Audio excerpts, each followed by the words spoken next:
There is something about you. There is something about you that has always been hard to explain. You can feel it in conversations that end too quickly, in rooms full of people where you still feel alone, in the strange heaviness you carry when no one else seems to notice anything is wrong.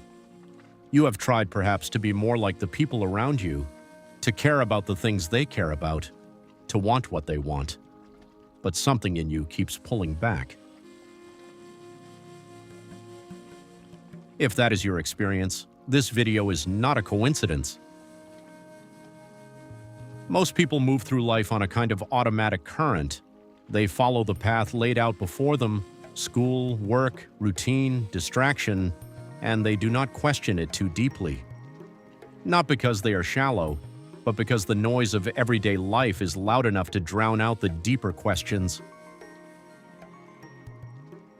But you have never been fully swept away by that current. Even as a child, you may have watched the world with a kind of quiet observation, as if you were studying it from a slight distance. You felt things more intensely than others seemed to.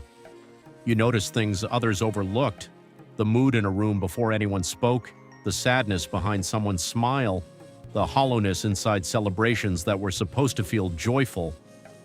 You may have been told you were too sensitive, too serious, too deep, too much, or somehow not enough. And somewhere along the way, you began to wonder if something was wrong with you. But here is what no one told you. Nothing is wrong with you. You are simply wired differently. And that difference is not a flaw. It is the very thing that makes you rare. Psychologists have a term for people who process the world more deeply than most. They call it high sensitivity, a trait studied extensively by researcher Elaine Aron, who found that roughly 15 to 20% of the human population processes sensory and emotional information with far greater depth and nuance than the rest. What does that mean practically? It means your nervous system picks up on subtleties that others miss entirely. It means you reflect before acting, feel before thinking, and carry the weight of experiences long after others have moved on. It means that a piece of music can stop you in your chest, that injustice feels physically painful, that you can sense the emotional undercurrents in a room the way some people sense temperature. This is not weakness. This is depth. And depth, in a world that moves fast and rewards surface, can feel like a burden. But depth is also the source of the greatest art ever created, of the most important questions ever asked, of every spiritual breakthrough, every act of true compassion, every moment of genuine human connection that has ever existed. You feel different because you are different, and the world needs what you carry. There is a particular kind of loneliness that deeply feeling people know well. It is not the loneliness of having no one around. It is the loneliness of being surrounded by people and still feeling unseen. You can hold conversations, you can laugh, you can perform the social rituals with enough ease that no one would know anything is wrong.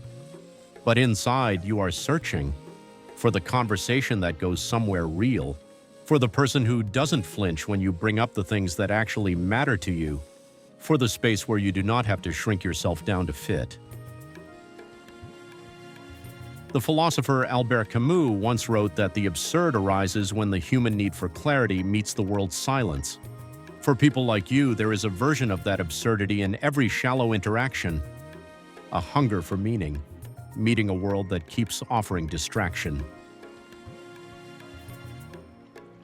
And so you often find yourself pulling back, choosing solitude over small talk, choosing silence over performance, not because you are antisocial, but because your soul is conserving itself for something real.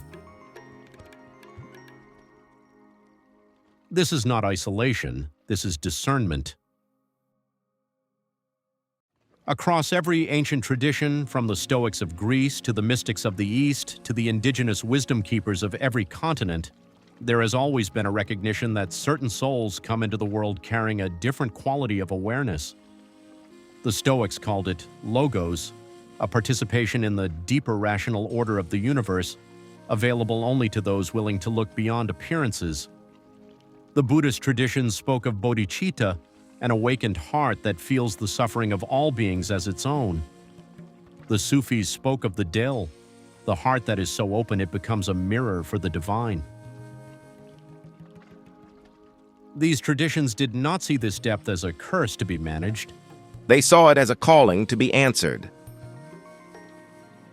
In the Hermetic tradition, there is a phrase that has echoed through centuries: as above, so below. What exists in the vastness of the cosmos exists within you. And perhaps what you feel, this sense of being out of place, this hunger for something more, this quiet knowing that the surface of things is not the whole of things, perhaps that is not a glitch in your design. Perhaps it is the universe becoming aware of itself through you. You have always been looking for home, and the mystics, across every culture and every age, will tell you the same thing. Home is not a place you find out there. It is a depth you return to within. So if this is who you are, a person of depth, of sensitivity, of profound inner experience, how do you live in a world that wasn't entirely built for you? The first thing is this: stop trying to fix yourself. You have likely spent years trying to be less sensitive, less intense, less emotional, less strange. The work is not to become less. The work is to become more fully yourself. The second thing is to stop waiting for others to understand you before you give yourself permission to exist fully. Not everyone will understand you. That is okay. The oak tree does not wait for approval before it grows. It simply reaches toward the light it was made for. The third thing, and perhaps the most important, is to seek what nourishes your depth rather than depleting it. Spend time in silence, not as an escape, but as a practice. The Stoics set aside time each morning to reflect, to ask what kind of person they intended to be that day. Silence is not emptiness. It is where your truest thoughts can finally be heard. Seek art, nature, and ideas that remind you that existence is vast and strange and worth marveling at. Seek people, even one or two, who can hold the weight of a real conversation. Quality of connection will always matter more to you than quantity. Honor that. And finally, be patient with your path. People of depth rarely find their place quickly, but when they do, when the right purpose, the right people, the right understanding finally arrives, it fits in a way that nothing else ever has. That is worth waiting for. You have always felt different, and now perhaps you are beginning to understand why. You were not made for the shallow end. You were not built for noise and distraction and performance. You were made for the depths, for meaning, for truth, for the kind of presence that asks something real of a person. That is not a burden. That is a gift, even when it does not feel like one.